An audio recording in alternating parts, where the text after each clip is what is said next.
سلام، به مجموعه خبری امشب خوش آمدید. در نخست سرخط مهمترین خبرها: زمین لرزه‌ای به بزرگی 5.4 ریشتر صبح امروز بدخشان را تکان داد. گفته می شود که زمین لرزه امروز در کابل و ننگرهار نیز احساس شده است.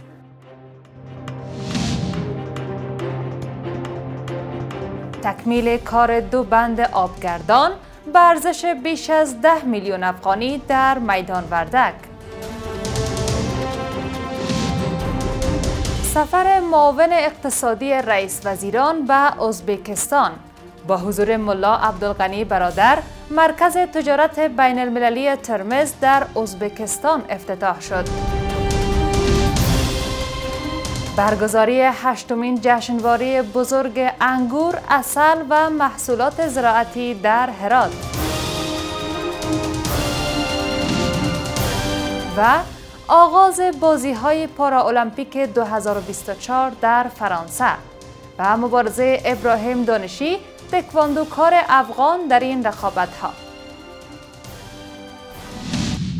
امروز 8 سنبله سال 1403 هجری خورشیدی برابر است با 29 آگوست 2024 میلادی. من شمایل موسوی هستم با مشروع خبرهای این ساعت.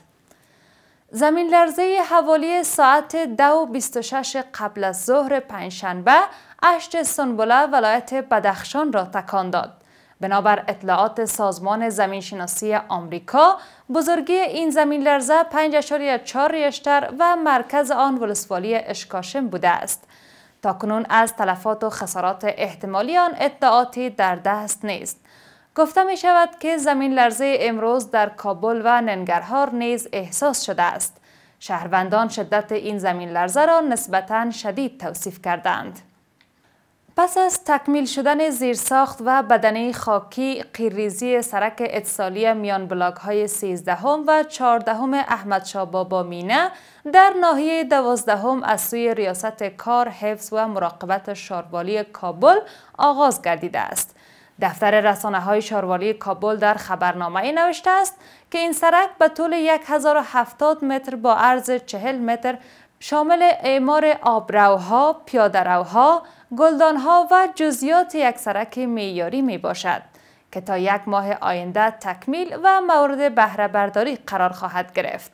مولوی محبوب معاون ناحیه 12 اظهار داشته که با ساخت این سرک چالش‌های باشندگان این ساحه برطرف شده و آنان به زیرساخت ترانسپورتی و سهولت‌های اجتماعی دست خواهند یافت. وی به نمایندگی از اهالی ساحه متذکرات تعهد سپرد که در حفظ و نگهداشت این سرک توجه صورت خواهد گرفت تا از تخریب زود هنگام آن جلوگیری شود. کار 2 بند آبگردان به ارزش بیش از 10 میلیون افغانی در میدان وردک تکمیل و به بهره برداری سپرده شد. عبدالصمد حلیم رئیس حوزه دریایی میدان وردک میگوید که این بندهای آبگردان به منظور مدیریت آبهای موسمی و زیرزمینی از سوی وزارت انرژی و آب در ولسوالی‌های حصه اول بهسود و مرکز بهسود به ظرفیت‌های 90,000 متر مکعب آب ساخته شده است که از آن برای آبیاری زمین‌های زراعتی استفاده می‌گردد. محمد عارف مومن رئیس حوزه دریایی وزارت انرژی و آب میگوید که ولایت میدان وردک از جمله ولایت‌هایی است که در آن سطح آب بیشتر می باشد و در نظر دارند تا در تمام ولسوالی‌های این ولایت بندهای آبگردان بسازند. 8مین جشنواره بزرگ انگور، عسل و محصولات زراعتی در هرات برگزار شد. این جشنواره روز چهارشنبه 7 سنبله در ریاست زراعت هرات برگزار گردیده است. قرار است این جشنواره برای 3 روز بر روی بازدید کنندگان باز باشد.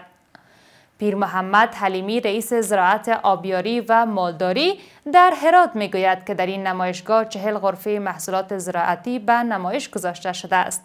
هدف از برگزاری این جشنواره بازاریابی برای محصولات زراعتی عنوان شده. از سوی هم کشاورزانی که در این نمایشگاه شرکت کردند خواهان فراهمسازی زمینه صادرات محصولات زراعتی به خارج از کشور شدند. این نمایشگاه در حال برگزار می گردد که محصولات زراعتی به خصوص انگور و انجیر در هرات افزایش یافته، اما بازار فروش آن کمرنگ است. ملا عبدالغنی برادرآخوند برای شرکت در مراسم افتتاحیه مرکز تجارت بین المللی ترمز به شهر مرزی ترمز ازبکستان سفر کرده است. یک هیئت حکومتی به ریاست ملا عبدالغنی برادرآخوند معاون اقتصادی رئیس وزیران در 8 سنبله سال 1403 هجری خورشیدی به دعوت رسمی کشور ازبکستان به شهر مرزی ترمز سفر نمودند و امروز پنجشنبه مرکز تجارت بین المللی ترمز در حضورداشت معاون اقتصادی رئیس وزیران امارت اسلامی، نخست وزیر ازبکستان، معاون نخست وزیر آذربایجان و همچنان مقامات عالی رتبه قزاقستان و قرقیزستان افتتاح شد. این مرکز تجارتی باعث تقویت همکاری‌های مشترک دو کشور در زمینه تکنولوژی و نوآوری خواهد شد. امکانات و فرصت‌های لازم را برای تجاران افغان و ازبک در عرصه تجارت فراهم می‌کند تا بازارهای مناسب را برای فروش محصولات و تولیداتشان بیابند و در انکشاف اقتصادی منطقه نقش فعال را ایفا نمایند. گفتنی است در ختم این مراسم آقای برادر تاکید کرد که امارت اسلامی افغانستان خواهان روابط متقابل مناسب، اقتصادی و تجارتی با همه کشورها بر اساس پالیسی اقتصاد محور بوده و در این رابطه متعهد به ارائه هر نوع همکاری و تسهیلات است. وزارت زراعت، آبیاری و مالداری میگوید استراتژی 5 ساله این وزارت ترتیب و اسناد تقنینی شامل طرزالعمل‌های کاری عرصه‌های مختلف نیز نهایی شده است.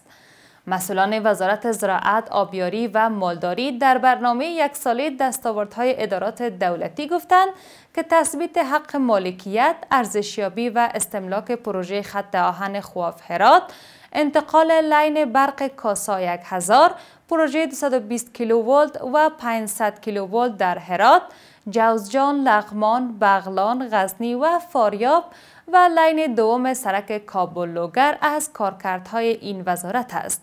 عطاالله عمری سرپرست وزارت زراعت، آبیاری و مالداری میگوید که وزارت زراعت 1 میلیارد و 300 میلیون افغانی از صندوق انکشاف زراعت به دهقانها، مالداران و سکتور خصوصی به هدف حمایت از سکتور زراعت و مالداری در کشور قرضه داده است. هدایت الله بدری سرپرست وزارت معادن پترولیم روز چهارشنبه به همراه هیئت به ترکمنستان سفر کرد. به گفته همایون افغان سخنگوی وزارت معادن پترولیم، در این سفر نمایندگانی از وزارت‌های امور خارجه، مالیه و فواید عامه زیر اداره و شرکت برشنا نیز حضور دارند. آقای افغان همچنان اظهار داشت که هیئت اعزامی در ترکمنستان با مقامات این کشور درباره روابط دوجانبه معادن، خط آهن و آغاز عملی پروژه تاپی در خاک افغانستان گفتگو خواهد کرد. پروژه تاپی که در سال 2015 در ترکمنستان آغاز شد، یکی از پروژه‌های بزرگ منطقه‌ای است که با هدف انتقال گاز از ترکمنستان به پاکستان و هند از طریق افغانستان طراحی شده است. این پروژه که 1814 کیلومتر طول دارد، از ولایت‌های هرات، فران، نیمروز، هلمند و کندهار عبور می‌کند. با وجود برگزاری مراسم گشایش در سال 2018 در هرات، تا کنون پیشرفت چشمگیری در اجرای این پروژه گزارش نشده است. و خبر اخیر این که بازی‌های پاراالمپیک 2024 فرانسه امروز آغاز شد.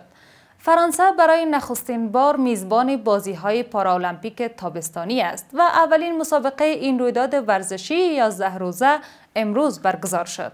زکیه خدادادی ورزشکار افغانستان در بخش پاراتکواندو که اکنون در فرانسه زندگی میکند در این رقابت‌ها شرکت دارد. مراسم اصلی در میدان کنکورد بوده است و سازمان دهندگان تخمین میزنند که 65,000 نفر در این مراسم حضور یافتند. ورزشکاران از 184 کشور قرار است در 22 رشته ورزشی پاراالمپیک با هم برای به دست آوردن 549 مدال رقابت کنند. برگزار کنندگان پاراالمپیک گفتند که بیش از 2 میلیون تکت برای مراسم افتتاحیه این مسابقات فروخته شده است. گفتنی است که ورزشکاران این مسابقات بر اساس سطح ناتوانی و معلولیت تقسیم بندی شدند تا از توانایی مساوی میان آنان تا حد امکان در هر رقابت اطمینان حاصل شود. فقط 2 ورزش گلبال و بوسیا معادل را در المپیک ندارند. ابراهیم دانشی تکواندوکار افغانستان امروز پنجشنبه در برابر حریفش در بازی‌های پارالمپیک پاریس به میدان می‌رود. این تکواندوکار کشور تجربه مبارزه در رقابت‌های آسیایی را دارد. ابراهیم دانشی تنها ورزشکاری است که در رشته تکواندو در رقابت‌های پارالمپیک از آدرس افغانستان شرکت کرده است. اگر او برنده این رقابت شود، به مرحله هشتم بازی‌های پارالمپیک راه پیدا می‌کند. رسیدیم به پایان خبرهای امشب. تشکر از این که بیننده بودید. بقیه وقت شما خوش.